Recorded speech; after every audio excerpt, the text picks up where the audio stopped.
अस्सलामु अलैकुम वरहमतुल्लाहि वबरकातुह। नाज़रीन किराम, असदुद्दीन अवैसी साहब का वक्फ तरमीमी बिल के बारे में जबरदस्त बयान आया है। उन्होंने कहा है कि वक्फ की जायदाद एक इबादत है। वक्फ की जायदाद को बचाना क्यों जरूरी है?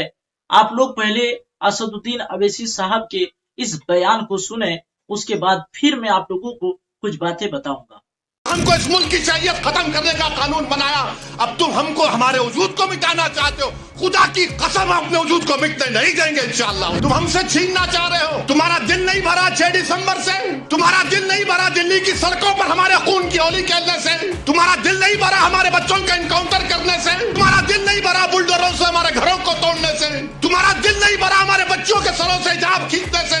अरे बीजेपी आरएसएस शिंदे वालों, ये जायदाद गवर्नमेंट की नहीं है, हमारे पुरखों की है, हमारे आबो अजदाद की है। ये प्राइवेट प्रॉपर्टी है, तुम कैसा इसमें मुदाखलत कर सकते हो? मकसद एक ही है कि मुसलमानों से वक्फ को छीन लिया जाए। ये वक्फ की जायदाद एक इबादत है, एक इबादत है। वो हमको हमारी इबादत से महरूम कर दे रहे आप। बाज ऐसे रंग बिरंगी कपड़े पहनकर मोदी के पैर छूने वालों, तुम्हारे बाप दादा की खबरों को जब छीन लिया जाएगा तुमको अंदाजा होगा। याद रखो, बड़े बड़े आस्थानों से वाबस्ता होने की बुनियाद पर तुम बड़े नहीं होते।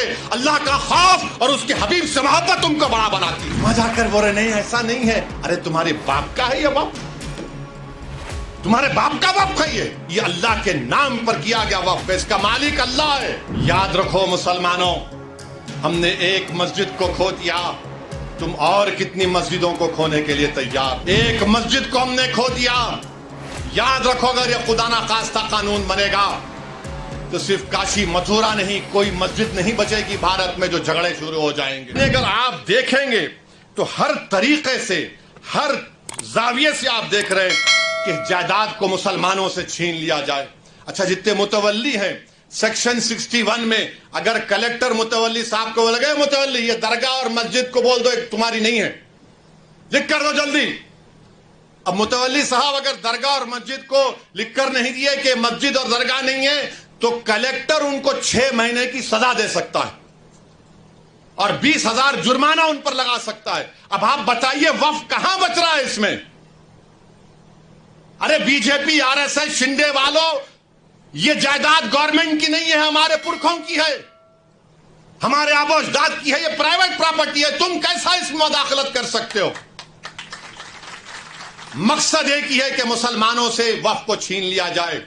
और मुझे आखिर में सिर्फ इतना कहना है कि मुझे मौलाना खालिद सैफुल्लाह रहमानी साहब दामन बरकातहू के अल्फाज याद आ रहे हैं।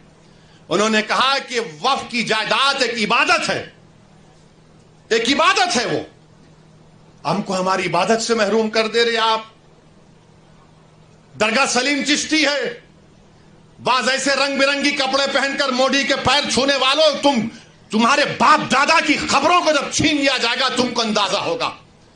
तुम जब चमचागिरी कर रहे हो नरेंद्र मोदी की जाकर, बड़े बड़े आस्थानों के तुम वाबस्ता हो। अरे याद रखो, बड़े बड़े आस्थानों से वाबस्ता होने की बुनियाद पर तुम बड़े नहीं होते। अल्लाह का खौफ और उसके हबीब से मोहब्बत तुमको बड़ा बनाती। मजाक कर बोले नहीं, ऐसा नहीं है। अरे तुम्हारे बाप का है ये वक्फ, तुम्हारे बाप का वक्फ है ये अल्लाह के नाम पर किया गया वक्फ है, इसका मालिक अल्लाह है। सुबह क़यामत तक इसका मालिक अल्लाह रहेगा। मगर ये लोग जाकर चापलूसी कर रहे हैं, चमचागिरी कर रहे हैं। तो मेरे अजीज दोस्तों और बुजुर्गों, ये चीजों को देखकर मेरी आपसे अदबन गुजारिश है कि आप लोग all India Muslim personal board ने जो फैसला लिया है कि आप इस कानून के खिलाफ आप लोग QR कोड के जरिए या अपने लेटर के जरिए या ईमेल के जरिए आप जॉइंट वर्किंग कमेटी को भिजाइए, अपना प्रोटेस्ट लॉन्च करिए। 15 सितंबर तक आखिरी तारीख है, या तो अंग्रेजी में होगा या हिंदी में होगा। मेरी आपसे गुजारिश है कि इसका आगे बढ़कर हिस्सा लीजिए। याद रखो मुसलमानों, हमने एक मस्जिद को खो दिया, तुम और कितनी मस्जिदों को खोने के लिए तैयार हो? एक मस्जिद को हमने खो दिया। याद रखो, अगर यह खुदा ना खास्ता कानून बनेगा तो सिर्फ काशी मथुरा नहीं, कोई मस्जिद नहीं बचेगी भारत में, जो झगड़े शुरू हो जाएंगे। मस्जिदों को बंद कर दिया जाएगा, कलेक्टर बोलेगा नहीं मस्जिद नहीं है, खानकाहों को दरगाहों को बंद कर दिया जाएगा।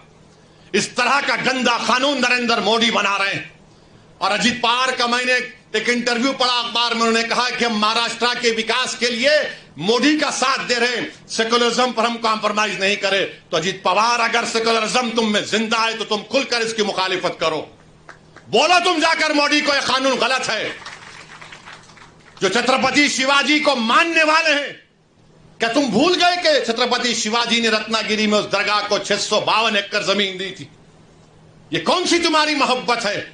ये हमारी जमीन है, हमारी जायदाद है, अल्लाह के नाम पर इसका मालिक अल्लाह है। तुम हमसे छीनना चाह रहे हो। तुम्हारा दिल नहीं भरा 6 दिसंबर से? तुम्हारा दिल नहीं भरा दिल्ली की सड़कों पर हमारे खून की होली खेलने से? तुम्हारा दिल नहीं भरा हमारे बच्चों का एनकाउंटर करने से? तुम्हारा दिल नहीं भरा बुलडोजरों से हमारे घरों को तोड़ने से? तुम्हारा दिल नहीं भरा हमारे बच्चों के सरों से हिजाब खींचने से? तुम्हारा दिल नहीं भरा हमको इस मुल्क की शरीयत खत्म करने का कानून बनाया, अब तुम हमको हमारे वजूद को मिटाना चाहते हो?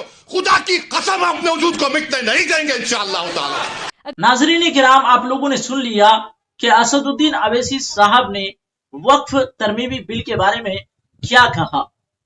उन्होंने वक्फ की जायदाद को एक इबादत बताया। उन्होंने कहा कि वक्फ की जायदाद बचाना क्यों जरूरी है। उनकी बात से आप जो है बिल्कुल समझ गए होंगे। और all India Muslim personal law board ने एक QR कोड जारी किया है, उसके जरिया से आप ईमेल के द्वारा अपनी राय जो है भेज सकते हैं। आप अपनी अपनी राय भेजने की कोशिश करें।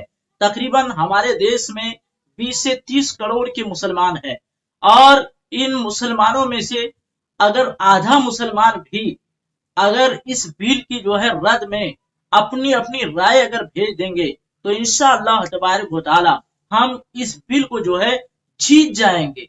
तो आप लोग जो है कोशिश करें। आप अगर खुद भेजना नहीं जानते हैं तो जानता है जो भेजना, उनके पास अपने मोबाइल को लेके जाएं और उनके जरिए से जो है इस बिल की जो है रद्द करें और अपनी अपनी राय जो है भेजना न भूलें। इस ताल्लुक से मैंने जो है एक वीडियो आप लोगों को बना करके दिया है, और वो वीडियो अगर आप लोगों ने नहीं देखा है तो उस वीडियो को देख लें कि किस तरह से जो है QR कोड को जो है स्कैन करना है, किस तरह से मेल करना है, कौन सा भाषा जो है चुनना है, उसमें सारी बातें जो है बताई गई है। तो आप लोग उस वीडियो को देखें और उसी तरीके के हिसाब से जो है जो तरीका बताया गया है उसी हिसाब से आप लोग मेल करें। इंशाअल्लाह तबारक व तआला जरूर हमें और आपको इस बिल में कामयाबी होगी।